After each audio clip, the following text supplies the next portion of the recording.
to get their. A really good idea. Yeah. Oh my gosh, I was like, what'd you do to yourself? I had a little small thing. I fell actually out of my vehicle. I was sober. It was 3 o'clock in the afternoon. That was the first question. Yeah, that's the first. I was like, were you drunk? No, I was actually working, and I was like, I opened my car door. When I opened it, I pushed out my handbag, and I was like leaning and not looking, and I just. So I have my MRI on Monday. They're scheduling for surgery for my knee.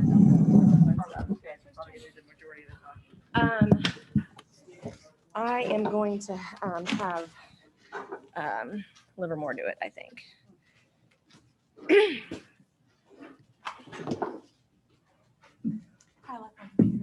Oh shit! I've got to have that. Yes. Oh, I guess I don't need it because we're just recording.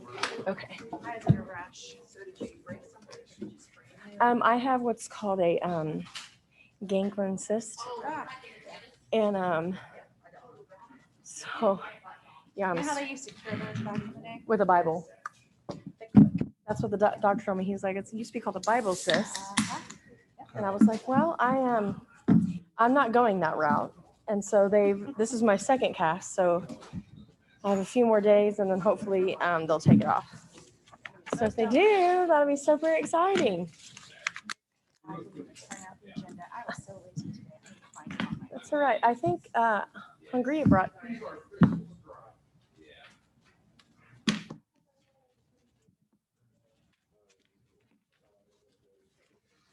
One second here.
trying to find this on YouTube so I can pull notes off as we go.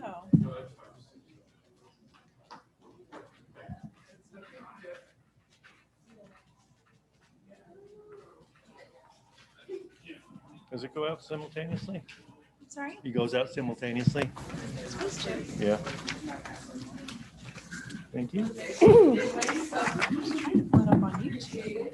Oh, we're not YouTubing today. It'll be on YouTube tomorrow. It'll be on tomorrow. We're recording and then sending it tomorrow. Just wasn't sure if we were gonna let public comment. Yeah, it does. It's helpful. Are you ready for this? Okay.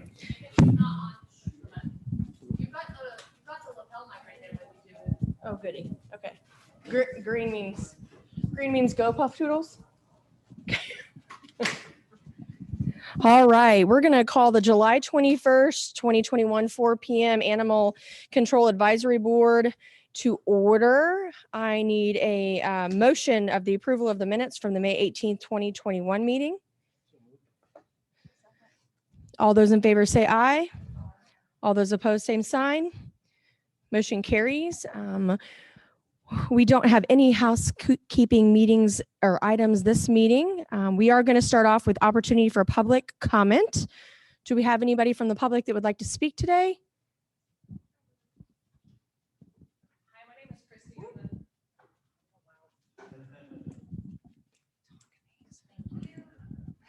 Hi, my name is Christy. I'm the director of the Wichita Animal Action League. We just wanted to let everyone know that we're, due to the current overpopulation crisis, we are working on some shelter diversion and also owner surrender diversion programs. But one thing we're going to be kicking out almost immediately, and we'll get flyers out to all the corresponding city shelters. But for any animal, whether it's cat or dog, that is reclaimed from any shelter in Sedgwick County or El Dorado, WAL will be providing free microchipping services as well as free registration. Honestly, most of the time, these are kind of our problem children anyway, with getting out and ending up in shelters. So again, we've got to start working on some proactive approaches to these animals getting loose. So what we'll do is we'll provide paperwork and flyers to all of the animal controls and shelters in the area. But hopefully that's at least helpful for some pet owners. Do we have any other public comment? I assume George. That's why he's here.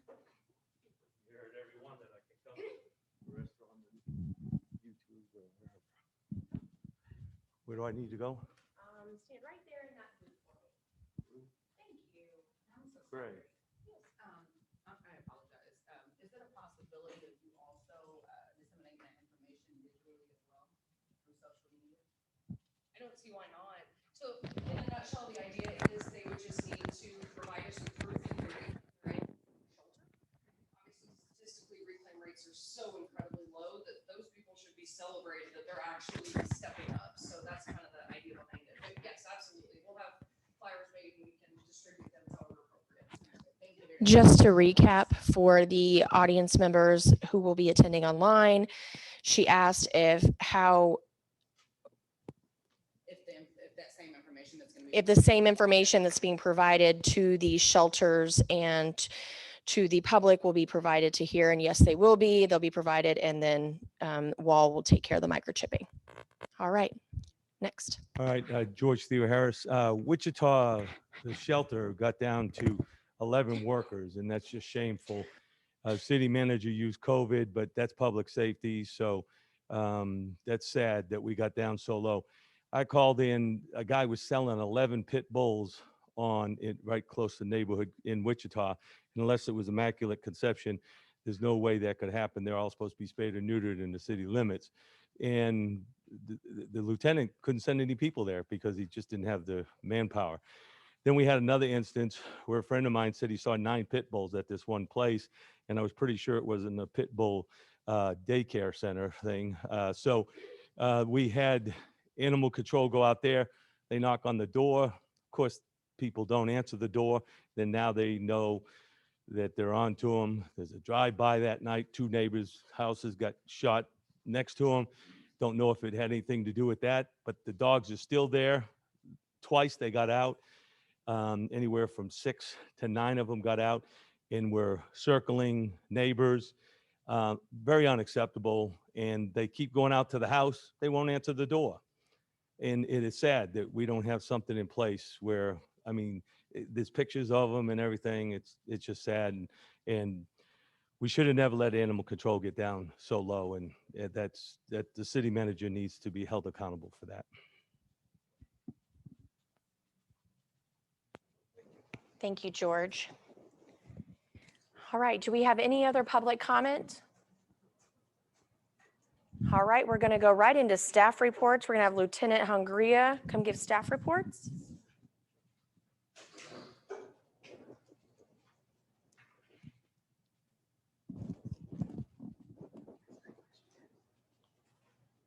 You want me to throw it to you?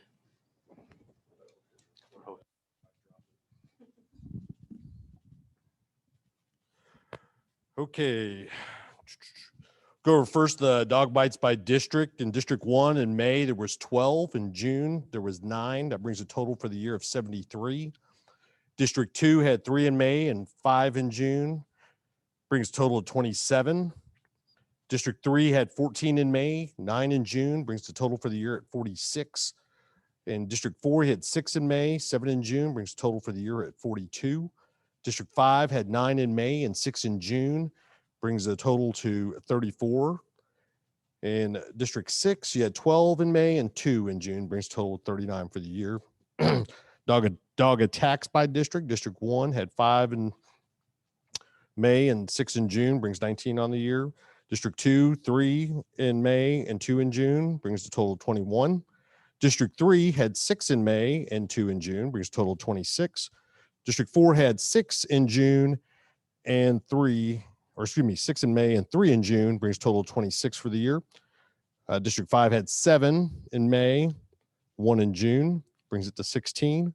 District 6 had 4 in May and 4 in June, brings that total to 22. Dogs deemed potentially dangerous by district. District 1 had 3 in May and 3 in June, brings total to 11 for the year. District 2 had 3 in May, 3 in June, brings total 7 for the year. District 3 had 3 in May and 1 in June, brings total to 8 for the year. District 4 had 2 in May and 1 in June, brings their total to 8 for the year. District 5 had 1 in May and 3 in June, brings total to 6. District 6 had 0 in May and 2 in June, brings total to 5. Dogs deemed dangerous by district. District 1 had 0 in May and 3 in June, which brings their total for the year to 4. District 2 had 0 and 0 for both May and June. They have 1 for the year. District 3 had 2 in May and 1 in June, brings their total of 6 for the year. District 4 had 1 in May, 0 in June, for 5 for this year. District 5 had 1 in May, 0 in June, brings their total to 1 for the year. And District 6 had 0 in May and 2 in June, brings their total to 2 for the year. Some news here at the shelter. We have made offers to 6 people for the animal control officer positions and 2 kennel techs. So they should be going through the final phases of the hiring process here over the next week or so. So we're hoping to get them online. Once they get online, it'll take about 10 weeks to train them to where they're out on the field on their own. So that should start to help ease that up. As some of y'all probably seen in the media, we had to close taking in of healthy stray cats last Friday, June 16th, due to we just didn't have any more kennel space. That situation is starting to clean itself up a little bit. I'm happy to say that we didn't have to euthanize any animals. We had a lot of our partners here at KHS, Bees and Bees, and some of the other rescue groups throughout the state stepped in, helped us out, and we're starting to get the cats cleared out.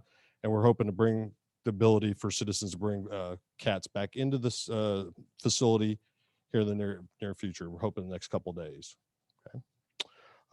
We also, what was it? Okay, and then also we have 2 animal cruelty cases that came up over the month of July. One happened over the 4th of July weekend. One happened about 4 days later, of dogs being left in cars and then dying in the cars. So we are currently investigating those. We're going through the process of getting the necropsy done and all that. So we're hoping to have maybe something at the next meeting where we're at in regards to those cases. Did anybody have any questions? Yes, ma'am. Have we, and this may not be for you, Catherine, have we sent out?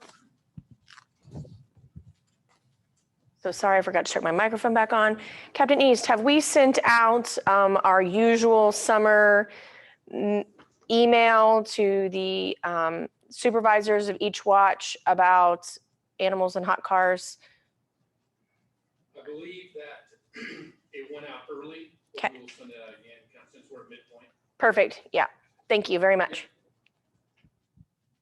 Any other questions?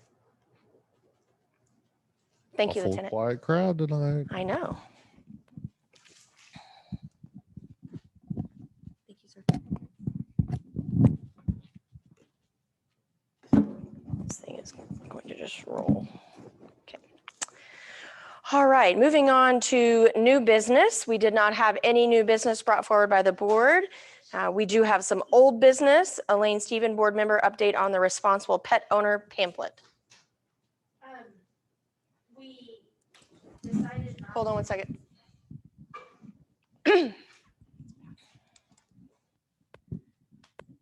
We decided not to meet again until 3:30, so 30 minutes before the meeting in September, before the advisory board meeting in September.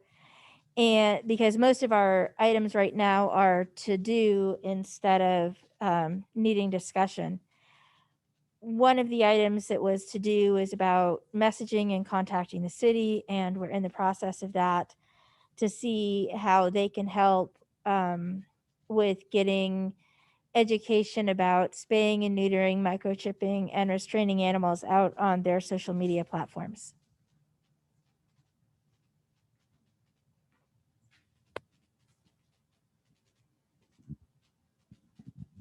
Thank you. So your next meeting is September 15th at 3:30, okay?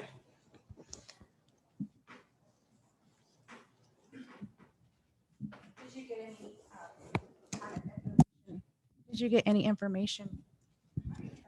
Is it on? Oh. Did you get any feedback from them as to what the process is to get this on social media? Any kind of response?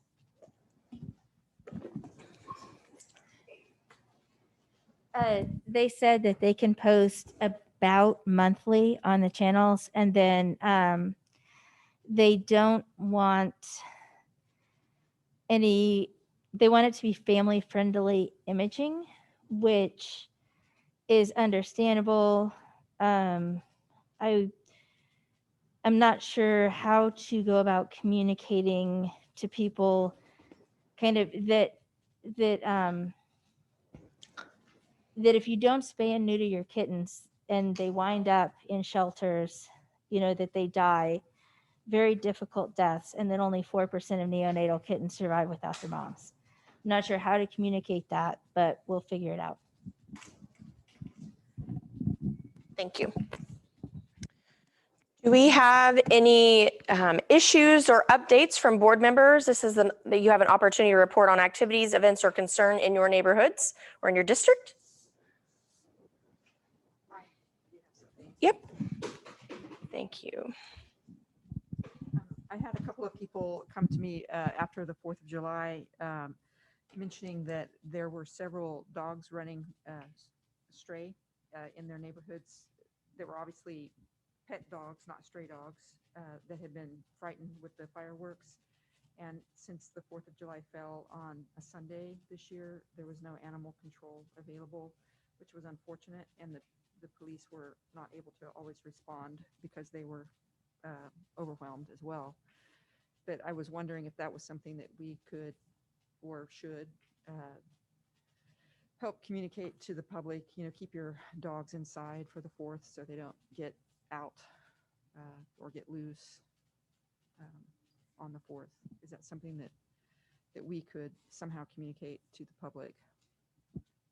So in the past, we have the city has graciously put on the city channels the items about making sure that your animal has a microchip, making sure your animal has its collar on. If you need medication for your animal, make sure you're doing that in advance because the holiday had fallen on a weekend, and we have put that out in the past. I don't know if it was put out this year, but I can make a note for next year to make sure that we have that put out as well. And then it is unfortunate that there was not staffing on Sunday for the 4th of July.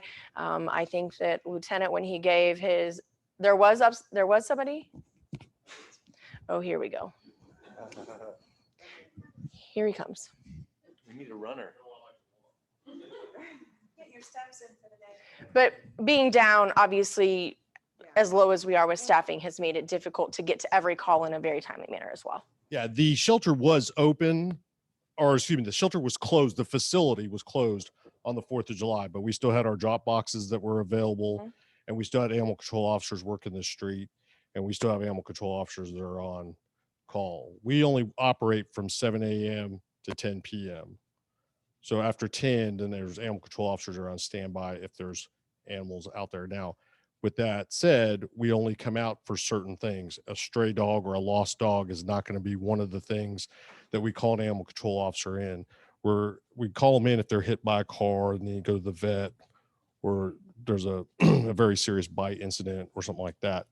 Then that's the stuff that the animal control officers are on standby are going to come in for.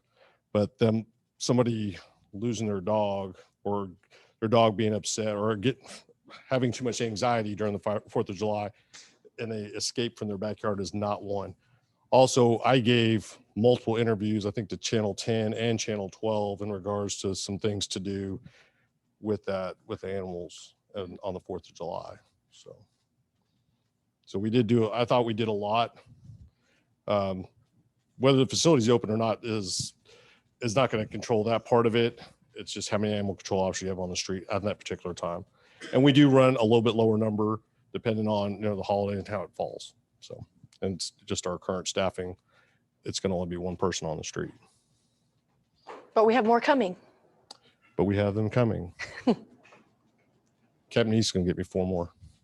Hey, before you get rid of my question, I kind of wanted to address a little bit of what George was saying in regards to that ridiculous amount of pit bulls that a caller's responded to. Is that correct? Immaculate Conception, yes. What, well, not that particular case, but did you say there was another yard where a bunch of them got loose? 9.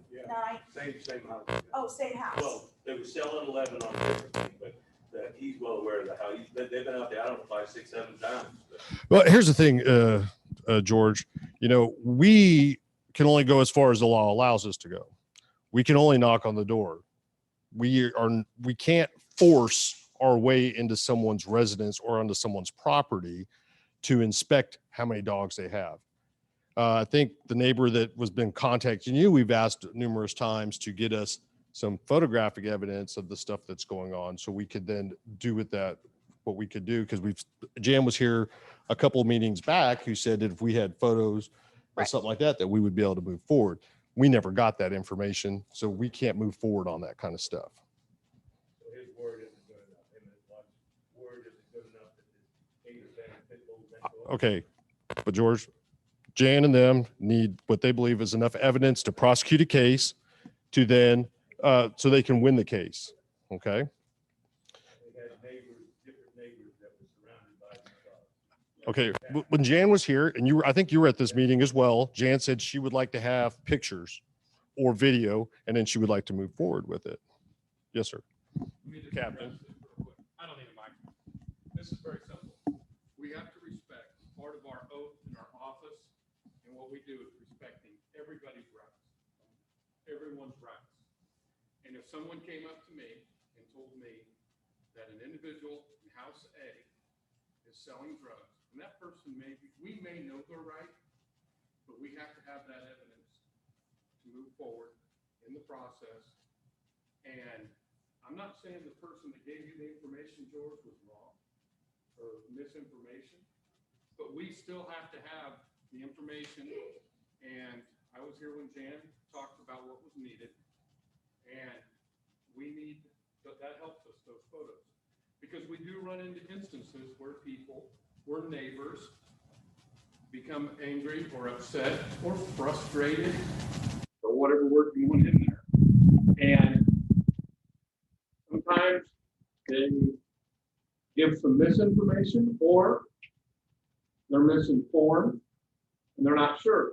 And if we reacted on that only, we would not be upholding what we're sworn to do, which is respect and preserve the rights of everyone. And so when she said we needed the pictures, that's what helped us with our process. The animal control officers went out, they knocked on the door. Just like if an officer goes out to a complaint of loud music, and there's no loud music or a narcotics house or some other potential crime, we can knock on the door, but it doesn't give us the right to force entry into the door or just go, well, based on that, we're gonna sign a complaint or something along those lines. So we would gladly help anyone in that neighborhood if they can get us, get us the photographs. We'll gladly work with them and do what we can do. But we have to respect the rights of everyone. So all these different witnesses taking an oath that the dogs are there, is it good enough, is what you're saying? It's you gotta I look at an investigation as a square, like one of these tiles, and it's all into pieces. We have to have certain pieces of that to go together. That's one piece, that's an important piece. But we also, without someone answering the door. They're not gonna answer the door, why would they? Okay. They're guilty, why would they answer the Say door? But George, like in your particular instance, you have all these witnesses, but we've never seen the dogs. So we have to have something before we can move forward. George, would you be willing to assist them to? Of course, I'm gonna have to now, definitely, I'm gonna go over there, I'm gonna have all the people get pictures. Okay, when they get the pictures, make sure they're timed, date stamped, identify something that's identifiable in the background, so we can say, hey, this is the house. Some newspaper they can put today. No, we also need. But- We also need to, we're respecting people's rights and following the process. So that when we do go to court, we've done our due diligence. And so with that, we also, because there may be some neighbors that, hey, I'll give you information, but I really am very leery on, getting involved. It was a drive-by, yeah, I could see, it was a drive-by. Okay, hold on. Let me finish and then you'll be afforded the time to talk. We need to know that. I'm offering advice how we can work together and try to resolve this. I'm there. Okay, perfect. I think that's great. So if there is someone that wants to remain anonymous, please make sure the folks with animal control, they know that, okay? I mean, between myself and Lieutenant Hungria, we've been in this a long time, and a lot of different areas on the police department. And whether you're looking at illegal housing of too many dogs, or they're selling them, or they're breeding, or outside those confines, to drug activity, or anything in between, we have steps we have to go through. And that's what we want to do, because we want to make sure we do our due diligence. We don't want to just throw something together and not respect the rights of those involved. So. And George, in regards to that house at 3100 block of East Senate, I actually drove by there, sat out there, saw no dogs. So I didn't have to go out there, but I went out there to try to follow up, to try and assist in the emails that you sent to try and see if we could do something. So, They're smart. They're smart. They take them out late after everyone's gone home. They're smart. They turn up the house though, and I'll get the landlord in there and show you the pictures of how bad the dogs tore up. These mysterious dogs that are figments of everyone's imagination tore up the house. But who played it? I don't know. This is ridiculous. I've never seen anything so ridiculous in my life, but that's okay. May I say something real quick? I have a microphone. Is it on though? It is. I got it on. Good call. Whenever area rescues work with the police department and animal services, whenever they have any type of complaint, we also provide evidence to make sure that they have something to go on. So whenever they're looking for that next step, that they can take that next step as well. And so it is very common that we would provide that. So if you are needing some assistance in that, let somebody know. We can help you as well. Okay. Thank you. When this, Time out. oh, all right. Last summer, there was a neighbor that was having a problem with the dog next door. The owner wouldn't bring the dog inside. The dog barked around the clock. They had a new baby. Baby was being woken up all the time. Very bad for developmental health, right? All kinds of stuff. This is a good kid. He bought a house that was running down, and he wanted to live in Wichita and fix up the house. He seemed like a great guy, a really good neighbor. But he couldn't get his neighbor to shut the dog up. And I went ballistic on people. I'm like, how can you not do this stuff? And we heard the same thing. I mean, you have to document it. And it's in our long-term interest as a free people to ensure that the police don't have the right to just knock down a door because neighbors complain or a whole block of people complain, right? We have to have it. Fourth Amendment to the Constitution. Right. So we have to, we need to do that. But you know, so many of the problems that we have with pets is just people not knowing good pet ownership stuff. Now, your situation is not a pet ownership. That sounds like criminal activity. But again, we need to get proof, and we can gather the information that's needed.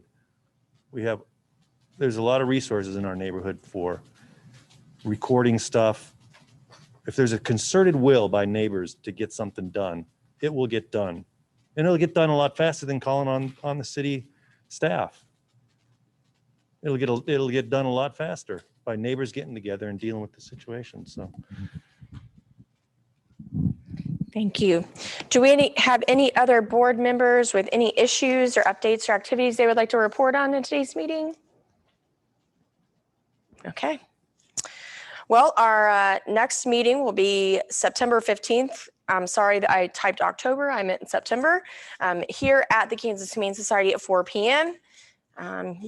And we are adjourned today. With education subcommittee preceding. Yes, with education before.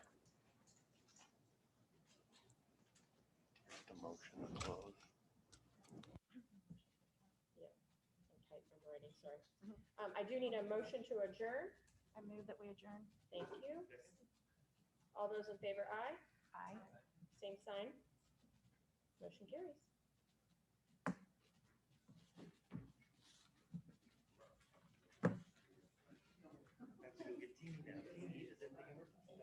What happened?